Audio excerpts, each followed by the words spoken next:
പ്രിയപ്പെട്ട കുഞ്ഞുമക്കളെ, നമ്മൾ സഭാചരിത്രം പഠിക്കുകയാണ്. ഇന്ന് 10ാമത്തെ പാഠം, സഭ ആധുനിക യുഗത്തിൽ.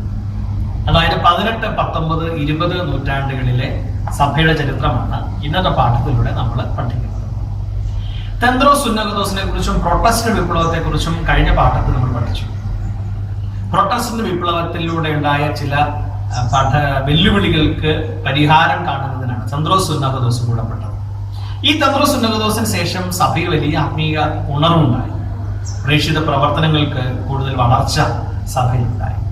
എന്നാൽ അതേസമയം ഈ കാലഘട്ടത്തിൽ തന്നെ ചില വെല്ലുവിളികൾ സഭയ്ക്ക് നേരിടുന്നുണ്ട്. ചില അബദ്ധ സിദ്ധാന്തങ്ങൾ, ഫ്രഞ്ച് വിപ്ലവത്തോടനുബന്ധിച്ചുള്ള സാധാരണ മനുഷ്യരുടെ ജീവിതത്തിലുണ്ടായ പ്രശ്നങ്ങൾ, അതുപോലെ തന്നെ ഇറ്റലിയുടെ രാഷ്ട്രീയ ഏകീകരണം തുടങ്ങിയ ചില സംഭവങ്ങളൊക്കെ ഈ ആധുനിക കാലഘട്ടത്തിലും സഭയ്ക്ക് വെല്ലുവിളിയാണ്. അതിനെക്കുറിച്ചാണ് ഇന്നത്തെ ഈ പാഠത്തിൽ നമ്മൾ പഠിക്കുന്നത്. ചില അബദ്ധ സിദ്ധാന്തങ്ങൾ, വെല്ലുവിളികൾ, ജാൻസനിസം, ഗാളിക്കിനിസം പോലെയുള്ള ചില അബദ്ധ സിദ്ധാന്തങ്ങൾ സഭയ്ക്ക് വെല്ലുവിളിയാണ്. ജാൻസനിസം എന്ന അബദ്ധ സിദ്ധാന്തം പഠിപ്പിച്ചു തിരഞ്ഞെടുക്കപ്പെട്ടവർക്ക് മാത്രമേ ദൈവത്തിന് വരപ്രസാദം ലഭിക്കൂ, എല്ലാവർക്കും ആ വരപ്രസാദം ഉണ്ടാവുകയില്ല, മാർപ്പാപ്പയുടെ അധികാരം സുന്നൗദോസിന് കീഴിലാണ് തുടങ്ങിയ ചില അബദ്ധ സിദ്ധാന്തങ്ങൾ ജനങ്ങൾക്കിടയിൽ പഠിപ്പിക്കുന്നു. അതുപോലെ തന്നെ ഗാളിക്കിനിസം പറഞ്ഞു രാഷ്ട്രത്തിന് സഭയുടെ മേൽ സമ്പൂർണമായ അധികാരമുണ്ട്, രാഷ്ട്രത്തിന് കീഴിലാണ് സഭ എന്ന് പഠിപ്പിക്കുന്നു. വിശ്വാസം യുക്തിക്ക് നിരക്കുന്നതാണ്, യുക്തിക്ക് അതീതമായി യാതൊരു വിശ്വാസവും ഉണ്ടാകാൻ പാടില്ല എന്ന സന്ദേശം.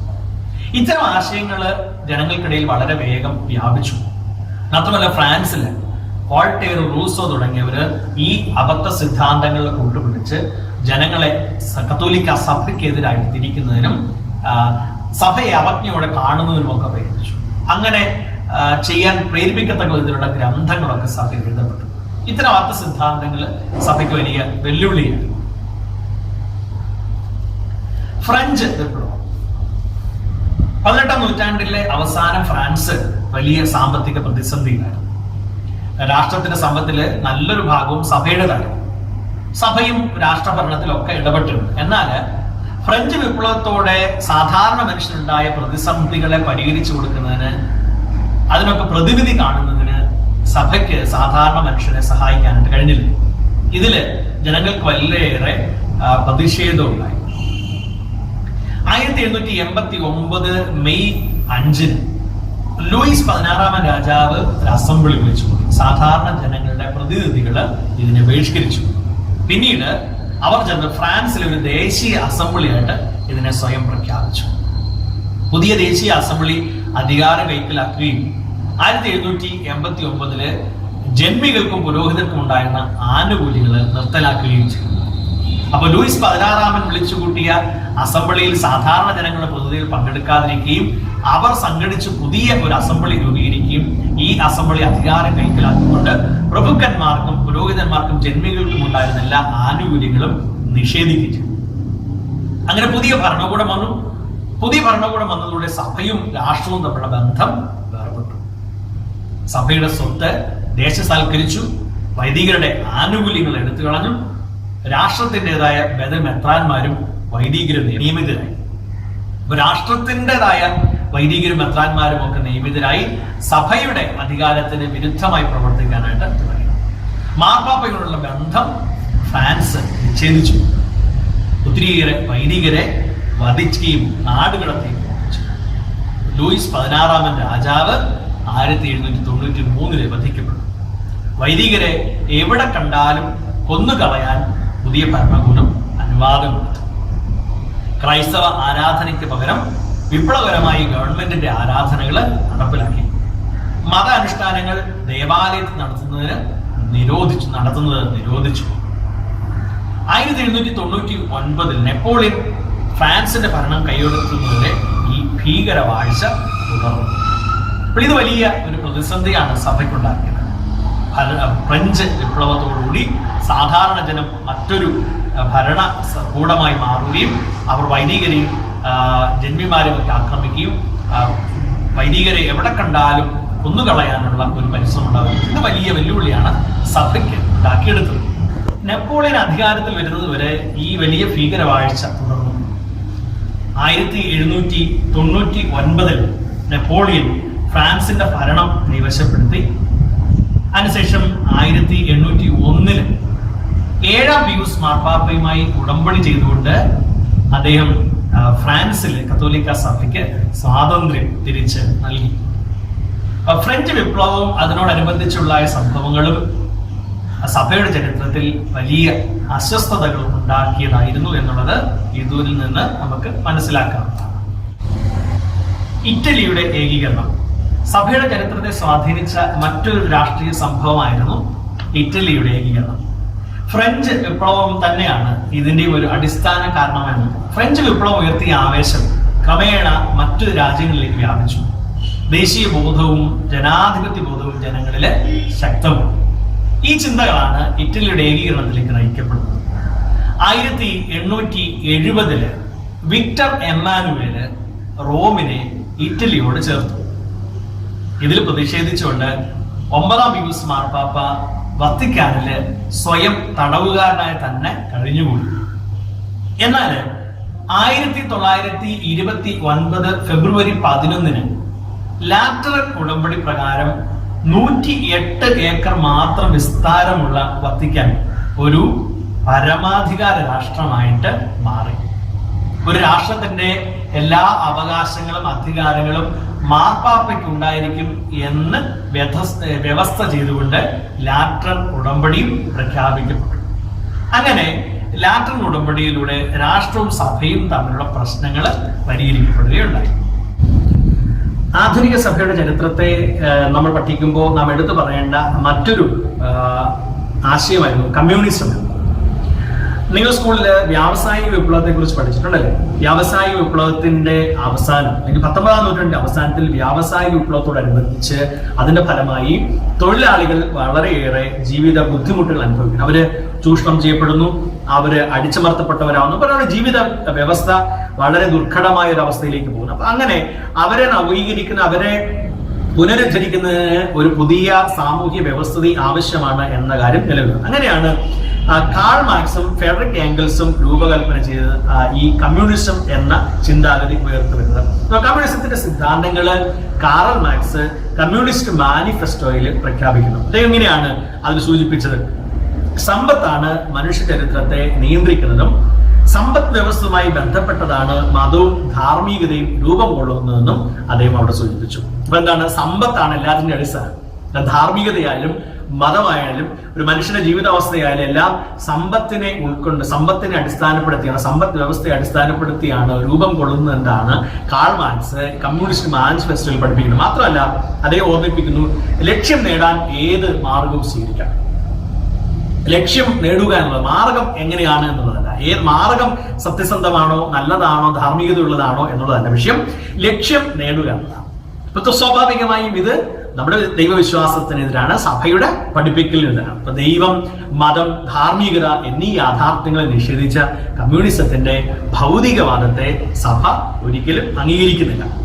ഇപ്പൊ ദൈവത്തെ നിഷേധിക്കുന്നു, മതത്തെ നിഷേധിക്കുന്നു, ധാർമ്മികതയെ പോലും നിഷേധിക്കും അല്ലെ? ധാർമ്മികത നിഷേധിക്കുക എന്ന് പറഞ്ഞാൽ ഏത് മാർഗം സ്വീകരിക്കുക എന്ന് പറയുമ്പോൾ തന്നെ ഒരു ധാർമ്മികതയുടെ നിഷേധമാണ്. അപ്പൊ ഇതിനൊരിക്കലും സഭയ്ക്ക് അംഗീകരിക്കാൻ പറ്റുന്നതാണോ? അല്ല. സഭ സ്വാഭാവികമായും ഇതിനെ എതിർക്കുക തന്നെ. അപ്പൊ അങ്ങനെ ആയപ്പോൾ തന്നെ കമ്മ്യൂണിസവും കമ്മ്യൂണിസ്റ്റ് ചിന്താഗതിയും സഭയുടെ ചിന്താഗതികളും തമ്മിൽ വളരെയേറെ തർക്കങ്ങൾ ഉണ്ടാവുകയും ഒരു സഭാവിശ്വാസ ജീവിതം തന്നെ ദുർഘടമാവുകയും ചെയ്തു. ഇപ്പോൾ കമ്മ്യൂണിസ്റ്റുകാര് അക്രമത്തിന്റെ മാർഗം തിരഞ്ഞെടുത്തതും വ്യക്തി സ്വാതന്ത്ര്യം നിരോധിച്ചതും മതത്തെ നിഷേധിച്ചതും സഭ എതിർക്കുന്നതിന് കാരണമായി മാറി. സഭയ്ക്ക് ഇതൊരിക്കലും അംഗീകരിക്കാൻ പറ്റാത്തതുകൊണ്ട് വ്യക്തി സ്വാതന്ത്ര്യം നിഷേധിച്ചതൊക്കെ സഭ കൂടുതൽ ചോദ്യം ചെയ്യുന്നതിന് കാരണമായി. ഇറ്റലി, പോളണ്ട്, റഷ്യ, ചൈന തുടങ്ങിയ രാഷ്ട്രങ്ങളിൽ സഭയ്ക്ക് വലിയ നഷ്ടങ്ങൾ അതുകൊണ്ട് കമ്മ്യൂണിസത്തിനുണ്ടാക്കാൻ കഴിയും. ഈ പ്രദേശങ്ങളിൽ കമ്മ്യൂണിസം വളരെ ശക്തി പ്രാപിക്കുകയും അതുവഴിയായി സഭയ്ക്ക് വലിയ ബുദ്ധിമുട്ടുകൾ ഉണ്ടാകുകയും ചെയ്തു. എന്നാൽ സഭയുടെ ഒരു കാഴ്ചപ്പാട് എല്ലാ കാര്യത്തിലും കമ്മ്യൂണിസത്തിന് എതിരായിട്ടാണ്. ചില തത്വങ്ങൾ, ചില ആശയങ്ങൾ സഭയ്ക്ക് കമ്മ്യൂണിസത്തിൽ നിന്ന് അംഗീകരിക്കാൻ കഴിയില്ല. എന്നാൽ ദരിദ്രരുടെ വിമോചനം, അതുപോലെ തന്നെ കമ്മ്യൂണിസം ഉയർത്തുന്ന ഒരു സമത്വ ചിന്താഗതി, ഇവയ്ക്ക് എപ്പോഴും സഭയ്ക്ക് കമ്മ്യൂണിസത്തിന്റെ ചിന്താഗതിയോട് ചേർന്ന് നിൽക്കാൻ കഴിയുന്നത്. സഭയും അംഗീകരിക്കുന്ന അല്ലെങ്കിൽ സഭയും പഠിപ്പിക്കുന്ന വിശ്വാസം അത് തന്നെയാണ്. സമത്വ ഭാവവും ദരിദ്രരുടെ ഉന്നമനവും ഒക്കെ സഭ ഓർമ്മിപ്പിക്കുന്നു. എന്നാൽ സഭ നമുക്ക് മുന്നറിയിപ്പ് നൽകുന്നുണ്ട്. കമ്മ്യൂണിസത്തിന്റെ ചിന്താഗതി കൊണ്ട് നമുക്ക് വിശ്വാസ ജീവിതത്തിന് അപകടങ്ങളുണ്ടാകാം. ദൈവത്തെ നിഷേധിക്കാൻ സാധ്യതയുള്ള, മതത്തെ നിഷേധിക്കാൻ സാധ്യതയുള്ള ചിന്താഗതികളിൽ അകപ്പെട്ട് കമ്മ്യൂണിസം എന്ന ചിന്താഗതി കൊണ്ട് നമ്മുടെ വിശ്വാസ ജീവിതത്തിന് അപകടം ഉണ്ടാകാൻ സാധ്യതയുള്ളത് ശ്രദ്ധിക്കണം എന്ന് സഭ നമ്മെ എപ്പോഴും ഓർമ്മിപ്പിക്കുന്നു എന്നത് സത്യമായ കാര്യമാണ്. ശാസ്ത്രം ഉയർത്തിയ വെല്ലുവിളികൾ. 16ഉം 17ഉം നൂറ്റാണ്ടില് ശാസ്ത്രീയമായ വളർച്ച യൂറോപ്പിലെല്ലാവിടെ ഉണ്ടായി. ഭൂമിയല്ല പ്രപഞ്ചത്തിന്റെ അടിസ്ഥാനം, അത് സൂര്യനെ ചുറ്റുന്ന ഒരു ഗ്രഹം മാത്രമാണ് എന്ന് കോപ്പർനിക്കസ്, ഗലീലിയോ എന്നിവരെ പ്രസ്താവിച്ചു. ഈ ആശയം ബൈബിൾ പറഞ്ഞതിൽ നിന്ന് വിരുദ്ധമാണ്, അല്ലെ? ബൈബിളില് ഭൂമിയാണ് എല്ലാറ്റിനും കേന്ദ്രം, ഭൂമി നിശ്ചലമാണെന്നും സൂര്യൻ ചലിക്കുന്നുവെന്നുള്ള ബൈബിൾ വിവരണം, പ്രത്യേകിച്ച് ജോഷുവയുടെ പുസ്തകം 10-ാം അധ്യായത്തിലൊക്കെ ഈ വിവരണം വരുന്നത്. അങ്ങനെ അതുകൊണ്ട് ഭൂമി അല്ല കേന്ദ്രം, സൂര്യന് ചുറ്റും കറങ്ങുന്ന ഒരു ഗ്രഹം മാത്രമാണ് ഭൂമി എന്ന് പഠിപ്പിക്കപ്പെട്ടപ്പോൾ അത് സ്വാഭാവികമായും സഭയ്ക്ക് ആദ്യം അംഗീകരിക്കാൻ കഴിയുന്ന ഒന്നായിട്ടില്ല, ബൈബിൾ വിരുദ്ധമാണ് എന്ന് ചിന്തിക്കേണ്ടി വന്നു. മാത്രമല്ല 19-ാം നൂറ്റാണ്ടില് ചാൾസ് ഡാർവിൻ അവതരിപ്പിച്ച പരിണാമ സിദ്ധാന്തവും ബൈബിളിലെ സൃഷ്ടി വിവരണത്തിന് എതിരായിട്ട് വന്നു എന്ന് സഭ ചിന്തിച്ചു. 7 ദിവസങ്ങൾ കൊണ്ട് ദൈവം സൃഷ്ടിച്ചതാണ് ഭൂമിയിലെ ജാലങ്ങളെല്ലാം, പ്രപഞ്ചത്തെ മുഴുവൻ എന്ന് ബൈബിളിന്റെ പുസ്തകങ്ങൾ പഠിപ്പിക്കുമ്പോൾ പരിണാമ സിദ്ധാന്തം പഠിപ്പിക്കുന്നു. അങ്ങനെയല്ല, ആയിരക്കണക്കിന് വർഷങ്ങൾ കൊണ്ട്, കോടിക്കണക്കിന് വർഷങ്ങളിലൂടെ ജീവികൾ പരിണാമം സംഭവിച്ചാണ് ഉണ്ടായത് എന്ന് ശാസ്ത്രം പഠിപ്പിക്കും. ഇത് സ്വാഭാവികമായും ഘടകവിരുദ്ധമായ ആശയങ്ങളായിരുന്നു. ബൈബിളിന്റെ പഠനത്തെ, ബൈബിൾ ആശയത്തെയും ശാസ്ത്രത്തിന്റെ ആശയത്തെയും ഒരുമിച്ച് കൊണ്ടുപോകാൻ പറ്റുന്ന ഒന്നായിരുന്നു. അതുകൊണ്ട് സ്വാഭാവികമായും സഭ ആദ്യകാലങ്ങളിൽ അതിനെ എതിർക്കാൻ തുടങ്ങി. തിരിച്ച് ശാസ്ത്രവും സഭയുടെ പഠിപ്പിക്കലുകളെ എതിർക്കാൻ. അപ്പോൾ ഒരു ആശയം തന്നെ വന്നു, സഭയും ശാസ്ത്രവും ഒരിക്കലും യോജിക്കുന്ന ഒന്നല്ല. സഭ ശാസ്ത്രത്തിന്റെ വളർച്ചയ്ക്ക് എതിരാണ് സഭ എപ്പോഴും എന്ന ചിന്താഗതി ഉണ്ടായി. എന്നാൽ ആധുനിക കാലഘട്ടത്തിൽ പിന്നീട് ബൈബിൾ പഠനങ്ങളുടെ ശാസ്ത്രവും ബൈബിളും പരസ്പര പൂരകങ്ങളാണ് എന്ന ബോധ്യം ശക്തിപ്പെട്ടു. ഇന്ന് സഭ ഒരിക്കലും ശാസ്ത്രത്തിന് വിരുദ്ധമായ ചിന്താഗതി ഉള്ളതല്ല, അല്ലെങ്കിൽ ശാസ്ത്രം സഭയ്ക്ക് എതിരാണ് എന്ന് പഠിപ്പിക്കൽ നൽകുന്നതല്ല, മറിച്ച് പരസ്പര പൂരകങ്ങളാണ്. ശാസ്ത്രത്തിന്റെ വളർച്ചയ്ക്ക് സഭ ഭീഷണിയല്ലെന്നും മറിച്ച് സഹായകരമാണ് എന്ന തിരിച്ചറിവാണ് ഇന്ന് സഭയ്ക്കുള്ളത്. അപ്പൊ നമ്മൾ ഈ പറഞ്ഞു വന്നതൊക്കെ ചില വെല്ലുവിളികളെ കുറിച്ചാണ്. ആധുനിക സഭയുടെ ചരിത്രത്തിൽ സഭ നേരിട്ട ചില വെല്ലുവിളികൾ ഓർക്കുന്നുണ്ടാകും. നമ്മൾ തുടക്കം മുതൽ പറഞ്ഞ ചില അബദ്ധ സിദ്ധാന്തങ്ങൾ, ജാൻസനിസം, ഗാളിക്കലിസം പോലെയുള്ള ചില അബദ്ധ സിദ്ധാന്തങ്ങൾ, അതുപോലെ തന്നെ ഫ്രഞ്ച് വിപ്ലവത്തിലുണ്ടായ ചില പ്രശ്നങ്ങൾ, അതുപോലെ ഇറ്റലിയുടെ ഏകീകരണത്തിലൂടെ സംഭവിച്ച വെല്ലുവിളികൾ, കമ്മ്യൂണിസത്തിന്റെ ആവിർഭാവത്തിലൂടെ ഉണ്ടായ വെല്ലുവിളി, ഇതൊക്കെ സഭയ്ക്ക് ആധുനിക കാലഘട്ടത്തിൽ നേരിടേണ്ടി വന്ന ചില വെല്ലുവിളികളാണ്.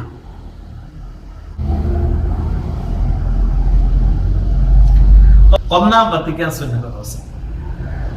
ആധുനിക യുഗത്തിലെ സഭയുടെ പ്രധാനപ്പെട്ട 2 സംഭവങ്ങളാണ് 1ഉം 2ഉം വത്തിക്കാൻ സുന്നഹദോസുകൾ.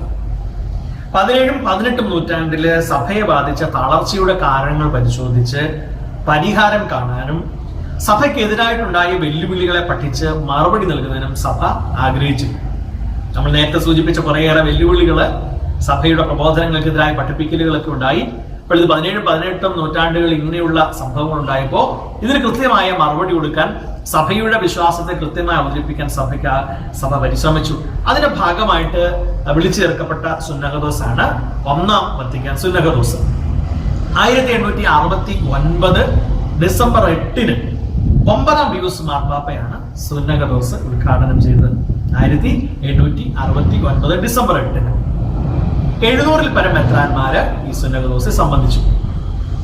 ക്രൈസ്തവ തത്വങ്ങളെ സുവ്യക്തമായി ചൂണ്ടിക്കാണിക്കാനും അബദ്ധ സിദ്ധാന്തങ്ങളെ കുറിച്ച് ചർച്ച ചെയ്ത് സഭയുടെ ഔദ്യോഗിക പഠനം പ്രഖ്യാപിക്കാനും സാധിച്ചത് സുന്നഹദോസിന്റെ വിജയമാണ്. അബദ്ധ സിദ്ധാന്തങ്ങളെ കുറിച്ചൊക്കെ കൃത്യമായി ചർച്ച ചെയ്ത് അതിനെതിരെ സഭയുടെ വിശ്വാസത്തെ കൃത്യമായി അവതരിപ്പിച്ചു കൊടുത്തു. ഇനി മാത്രമല്ല, വളരെ പ്രധാനപ്പെട്ടത് ഇൻഫാലിബിലിറ്റി, അപ്രമാദിത്വം, മാർപ്പാപ്പയുടെ അപ്രമാദിത്വം എന്ന വിശ്വാസ സത്യം പഠിപ്പിച്ചത് ഈ ഒന്നാം വത്തിക്കാൻ സുന്നഹദോസിലൂടെയാണ്. എന്താണ് ഇൻഫാലിബിലിറ്റി, മാർപ്പാപ്പയുടെ അപ്രമാദിത്വം എന്ന് പറഞ്ഞാൽ എന്താണ്? വിശ്വാസത്തെയും സന്മാർഗത്തെയും സംബന്ധിക്കുന്ന കാര്യങ്ങൾ ഔദ്യോഗികമായി പഠിപ്പിക്കുമ്പോൾ പരിശുദ്ധാത്മാവിന്റെ സഹായത്താൽ മാർപ്പാപ്പയ്ക്ക് തെറ്റുപറ്റുകയില്ല എന്ന വിശ്വാസ സത്യമാണ് അപ്രമാദിത്വം. അപ്പൊ വിശ്വാസത്തെ സംബന്ധിച്ചും സന്മാർഗത്തെ സംബന്ധിച്ചുമായ കാര്യങ്ങളായിരിക്കണം പഠിപ്പിക്കുന്നത്. അത് ഔദ്യോഗികമായിട്ട് സഭ പഠിപ്പിക്കുമ്പോൾ, ഔദ്യോഗികമായിട്ട് മാർപ്പാപ്പ പഠിപ്പിക്കുമ്പോഴാണ് പരിശുദ്ധാത്മാവിന്റെ സഹായത്താൽ അദ്ദേഹത്തിന് തെറ്റുപറ്റുകയില്ല എന്ന സഭയുടെ വിശ്വാസത്തെയാണ്, വിശ്വാസ പ്രഖ്യാപന, വിശ്വാസ സത്യത്തെയാണ് അപ്രമാദിത്വം, ഇൻഫാലിബിലിറ്റി എന്ന് പറയുന്നത്. ഇതിന്റെ ഒരു അവതരണം ഒന്നാം വത്തിക്കാൻ സുന്നഹദോസിലെ ഒരു വലിയ കാര്യമാണ്. ഒന്നാം വത്തിക്കാൻ സുന്നഹദോസിന്റെ ഒരു പ്രധാനപ്പെട്ട കോൺട്രിബ്യൂഷൻ ആയിട്ട് നമുക്ക് പറയാൻ പറ്റുന്നതും ഇതാണ്. രണ്ടാം വത്തിക്കാൻ സുന്നഹദോസ് 20ാം നൂറ്റാണ്ടിലെ സഭയുടെ ഏറ്റവും വലിയ നേട്ടങ്ങളിൽ ഒന്നായിരുന്നു രണ്ടാം വത്തിക്കാൻ സുന്നഹദോസ്.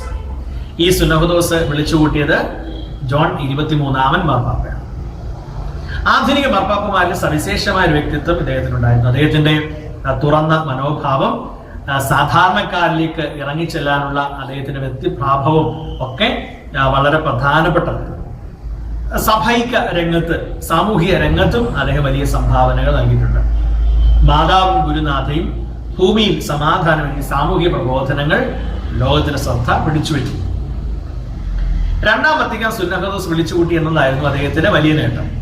അദ്ദേഹം സാധാരണക്കാരോട് വളരെ അടുത്തിടപെടാൻ കഴിയുന്ന ആളായിരുന്നു.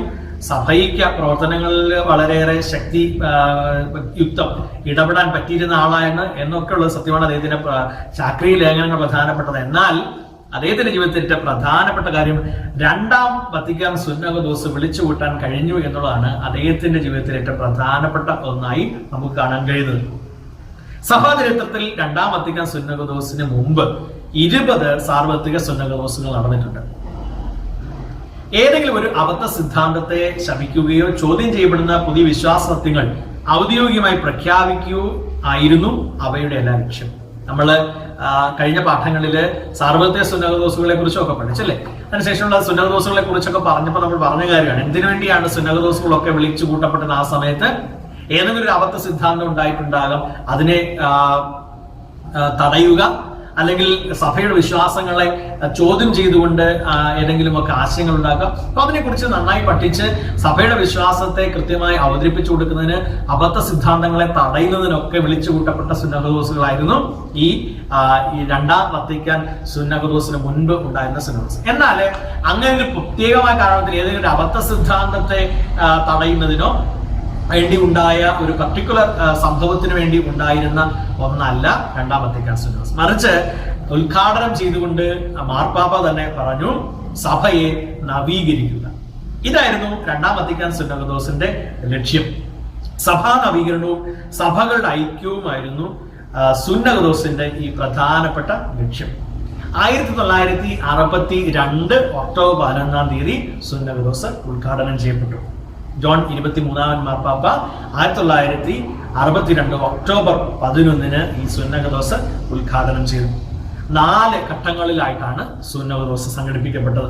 സുന്നഹദോസിന്റെ ആദ്യത്തെ സമ്മേളനത്തിൽ തന്നെ 2540 മെത്രാന്മാര് പങ്കെടുത്തു. ഇത്രയും മെത്രാന്മാർ ഒന്നിച്ച് സംബന്ധിക്കുന്ന ഒരു സാർവത്രിക സുന്നഹദോസ് ഇതിനു മുമ്പ് ഉണ്ടായിട്ടില്ല. അപ്പൊ തന്നെ അതിന്റെ മഹത്വം നമുക്ക് മനസ്സിലാകാം. 2540 മെത്രാന്മാര് ആദ്യ സെക്ഷനിൽ തന്നെ അതിൽ പങ്കെടുത്തു. 4 ഘട്ടങ്ങളായിട്ടാണ് ഈ സുന്നഹദോസ് സംഘടിപ്പിക്കപ്പെട്ടത്. സുന്നഹദോസിൽ ദൈവശാസ്ത്രജ്ഞന്മാരെയും അൽമായരെയും വൈദിക പ്രതിനിധികളെയും അകത്തോലിക്ക പ്രതിനിധികളെയും ഒക്കെ നിരീക്ഷകരായിട്ട് പങ്കെടുപ്പിച്ചിരുന്നു. മലങ്കര കത്തോലിക്ക സഭയിൽ നിന്ന്, നമ്മുടെ സഭയിൽ നിന്ന് 2 പിതാക്കന്മാര് ഈ സുന്നഹദോസിൽ പങ്കെടുത്തു. നിങ്ങൾ പലപ്പോഴായിട്ട് പഠിച്ചിട്ടുള്ള കാര്യമായിരിക്കാം. അത് ബെനഡിക്ട് മാർ ഗ്രിഗോറിയോസ് തിരുമേനിയും സക്കറിയാസ് മാർ അത്തനേഷ്യസ് തിരുമേനിയും ഈ രണ്ടാം വത്തിക്കാൻ സുന്നഹദോസിൽ സംബന്ധിച്ചിരുന്നു എന്ന് തന്നെ നമ്മുടെ സഭയുടെ അഭിമാനം. നമുക്ക് രണ്ടാം വത്തിക്കാൻ സുന്നഹദോസ് എന്ന് പറയുമ്പോൾ തന്നെ നമ്മൾ ഓർത്തെടുക്കേണ്ട 2, അല്ലെങ്കിൽ നമ്മുടെ ഓർമ്മയിൽ തെളിഞ്ഞു വരേണ്ട 2 പേരുകളാണ് നമ്മുടെ ഭാഗമായി സഭയുടെ അല്ലെങ്കിൽ കത്തോലിക്ക സഭയുടെ പ്രതിനിധികളായി അവർ ഈ സുന്നഹദോസിൽ പങ്കെടുത്തിരുന്നു എന്നുള്ളത്. 1963 ജൂൺ 3 ജോൺ 23ാമൻ മാർപ്പാപ്പ ദിവംഗതനായി. ഉദ്ഘാടനം ചെയ്ത മാർപ്പാപ്പയ്ക്ക് ഈ സുന്നഹദോസ് പൂർത്തീകരിക്കാൻ കഴിഞ്ഞില്ല. 1963 അദ്ദേഹം ജൂൺ 3 അദ്ദേഹം ദിവംഗതനായി. പിൻഗാമിയായിട്ട് പോൾ 6ാമൻ മാർപ്പാപ്പ വന്നു. അദ്ദേഹം ഈ സുന്നഹദോസ് പൂർത്തിയാക്കി. ഒരു മാർപ്പാപ്പ ദിവംഗതനായെന്ന കാരണത്താൽ ആ സുന്നഹദോസ് അവിടെ തീർന്നില്ല. മറിച്ച് അദ്ദേഹത്തിന് പിൻഗാമിയായി വന്ന പോൾ ആറാമൻ മാർപ്പാപ്പ ഈ സുന്നഹദോസ് തുടർന്നു കൊണ്ടുപോയി. 1965 ഡിസംബർ 8 സുന്നഹദോസ് സമാപിച്ചു. ഈ സുന്നഹദോസിന്റെ 16 പ്രമാണ രേഖകൾ ഉണ്ടായി. 4 കോൺസ്റ്റിറ്റ്യൂഷനുകള്, 9 ഡിക്രികളും 3 പ്രഖ്യാപനങ്ങളും അടങ്ങുന്ന രണ്ടാം വത്തിക്കാൻ സുന്നഹദോസിന്റെ പ്രമാണ രേഖ. അപ്പൊ ഇത് വലിയ ഒരു വിജയമായിരുന്നു സഭയുടെ നവീകരണത്തിന് വേണ്ടി. ശുദ്ധവായു പ്രവേശിക്കുന്നതിന് സഭയുടെ വാതായനങ്ങൾ തുറന്നിടുക എന്ന ഉദ്ദേശത്തോടെ ആരംഭിച്ചതായിരുന്നല്ലോ ഈ സുന്നഹദോസ്. അതേറ്റം സഭയ്ക്ക് പ്രയോജനകരമായി. ഇന്നും നമ്മുടെ സഭാ വിശ്വാസത്തിന് അടിസ്ഥാനമായി ഈ രണ്ടാം വത്തിക്കാൻ സുന്നഹദോസിന്റെ പ്രമാണ രേഖകൾ നമ്മൾ ഉപയോഗിക്കുന്നുണ്ട് എന്നുള്ളത് അറിഞ്ഞിരിക്കുക. നമ്മുടെ ഒരു കാലഘട്ടത്തിലും ഏറ്റവും കൂടുതൽ ഉപയോഗിക്കപ്പെടുന്ന നമ്മൾക്കൊക്കെ പരിചയമായ പ്രമാണ രേഖകളൊക്കെ ഈ രണ്ടാം വത്തിക്കാൻ സുന്നഹദോസിന്റെ ഭാഗമായിട്ടുണ്ടായിരിക്കുന്നു എന്നുള്ളത് നമുക്കും ഒരു അഭിമാനമായ കാര്യമാണ്. പോൾ ആറാമൻ മാർപ്പാപ്പ, ജോൺ 23 മാർപ്പാപ്പയുടെ പിൻഗാമിയായിട്ട് പോൾ ആറാമൻ മാർപ്പാപ്പ സ്ഥാനമേറ്റു. അദ്ദേഹത്തെ കുറിച്ച് നമുക്ക് ലഘുവായി ചിന്തിക്കാം. ജോൺ 23 മാർപ്പാപ്പയുടെ മരണത്തെ തുടർന്ന് സുന്നഹദോസ് കാര്യക്ഷമമായി തുടരുന്നതിനും വിജയകരമായി സമാപിക്കുന്നതിനും ഡിക്രികൾ നടപ്പിലാക്കുന്നതിനും പോൾ ആറാമൻ മാർപ്പാപ്പയ്ക്ക് കഴിഞ്ഞു. അദ്ദേഹം അതിനുവേണ്ടി ശക്തമായി നേതൃത്വം നൽകി. ഇതര സഭകളുമായിട്ടുള്ള ബന്ധം ശക്തിപ്പെടുത്തുന്ന അദ്ദേഹത്തിന് കഴിഞ്ഞു. ഇന്ത്യയിൽ ഉൾപ്പെടെ പല രാജ്യങ്ങളും അദ്ദേഹം സന്ദർശിച്ചു. ഇന്ത്യ സന്ദർശിച്ച ഒരു മാർപ്പാപ്പയാണ് പോൾ ആറാമൻ മാർപ്പാപ്പ. നിങ്ങൾ ക്യൂസിലൊക്കെ ചോദിക്കാറുണ്ട്, നിങ്ങൾ അറിഞ്ഞിരിക്കേണ്ട ഒരു കാര്യമാണ്. ഇന്ത്യ സന്ദർശിച്ച മാർപ്പാപ്പമാരിൽ ഒരാളാണ് പോൾ ആറാമൻ മാർപ്പാപ്പ. സഭയും രാഷ്ട്രങ്ങളും തമ്മിലുള്ള ബന്ധം അക്കാരണങ്ങളാൽ തന്നെ അദ്ദേഹത്തിന് വർദ്ധിപ്പിക്കുന്നതിന് കഴിഞ്ഞു.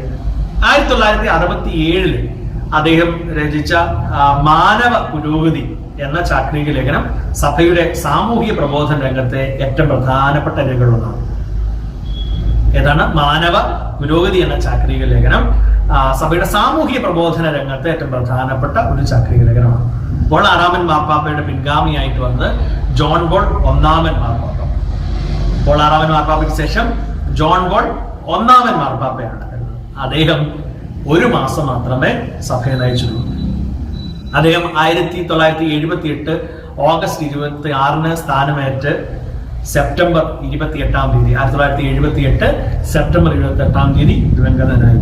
1 മാസക്കാലം മാത്രമേ സഭയെ നയിക്കുന്നതിന് ജോൺ പോൾ 1 മാർപ്പാപ്പയ്ക്ക് കഴിഞ്ഞു. പോൾ ആറാമൻ മാർപ്പാപ്പയുടെ പിൻഗാമിയായിട്ട് വന്നതാണ്. ജോൺ പോൾ 2 മാർപ്പാപ്പ. ജോൺ പോൾ 1 മാർപ്പാപ്പയ്ക്ക് പിൻഗാമിയായി തിരഞ്ഞെടുക്കപ്പെടുന്നത് ജോൺ പോൾ 2 മാർപ്പാപ്പയാണ്. അദ്ദേഹത്തിന്റെ തിരഞ്ഞെടുപ്പ് വലിയൊരു ചരിത്രം സൃഷ്ടിച്ചു. നൂറ്റാണ്ടുകളായി ഇറ്റലിയിൽ നിന്നുള്ള മെത്രാന്മാരെ മാർപ്പാപ്പയെ തിരഞ്ഞെടുത്തിരുന്നെങ്കിൽ ഇത്തവണ ഇറ്റലിക്ക് പുറത്തു നിന്ന് ഒരാളെയാണ് കർദിനാൾ സംഘം മാർപ്പാപ്പയായി തിരഞ്ഞെടുത്തത്. അദ്ദേഹം കമ്മ്യൂണിസ്റ്റ് ഭരണമുണ്ടായിരുന്ന പോളണ്ടിൽ നിന്ന് തിരഞ്ഞെടുക്കപ്പെട്ട ഒരാളാണ്. പോളണ്ടിലെ ഒരു പട്ടാളക്കാരന്റെ മകനായിട്ട് ജനിച്ച് ജീവിച്ച അദ്ദേഹം ഒത്തിരിയേറെ ജീവിത പ്രതിസന്ധികളിലൂടെ വളർന്നിരുന്ന വ്യക്തിയാണ്. ഫാക്ടറി തൊഴിലാളിയായിട്ടും കല്ലുവെട്ടുകാരനുമായിട്ടും ഒക്കെ ജീവിച്ചിരുന്ന അദ്ദേഹമാണ് പിന്നീട് സഭയുടെ ഉയർന്ന പദവികളിലേക്ക് എത്തുന്നത്. അദ്ദേഹം മാർപ്പാപ്പയായതിനു ശേഷം 100 കണക്കിന് രാജ്യങ്ങൾ സന്ദർശിച്ച് ജനങ്ങളുമായിട്ടുള്ള ആത്മബന്ധം നിലനിർത്തി. ഒത്തിരിയേറെ രാജ്യങ്ങൾ സന്ദർശിക്കുകയും ജനങ്ങളെ അഭിസംബോധന ചെയ്തിട്ടുള്ള മാർപ്പാപ്പമാര് ചരിത്രത്തിൽ വേറെയില്ല.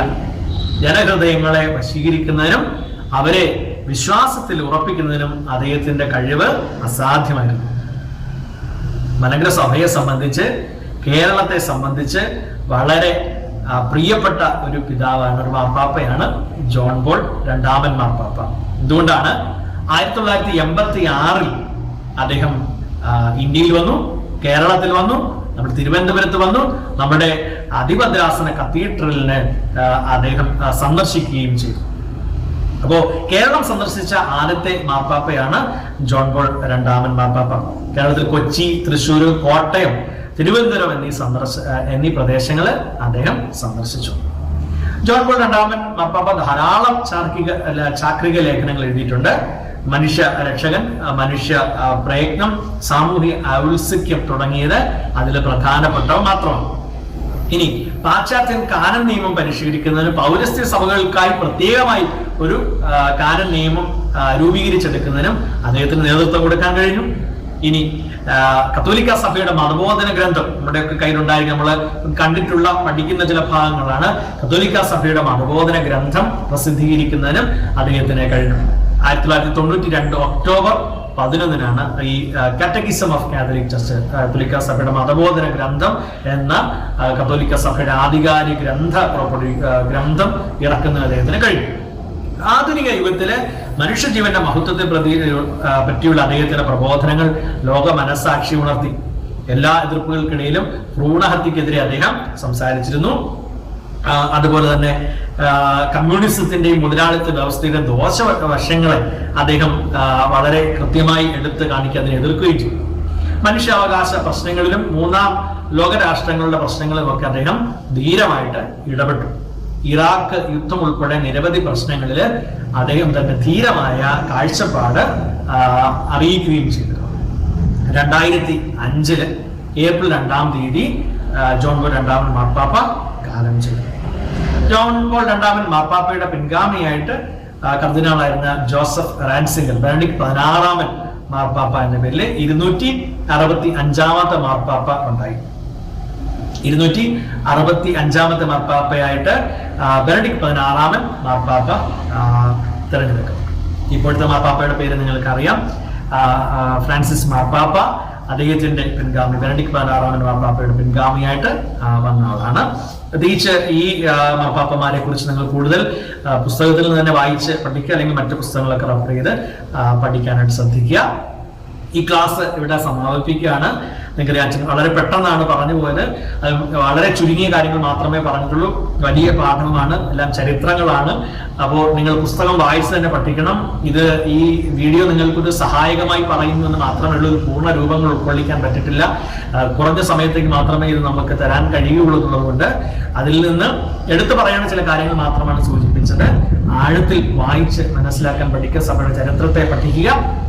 ലളിതമായി പറഞ്ഞാൽ നമ്മൾ സഭയുടെ ആധുനിക കാലഘട്ടത്തിലെ സഭാചരിത്രമാണ് പഠിച്ചത്.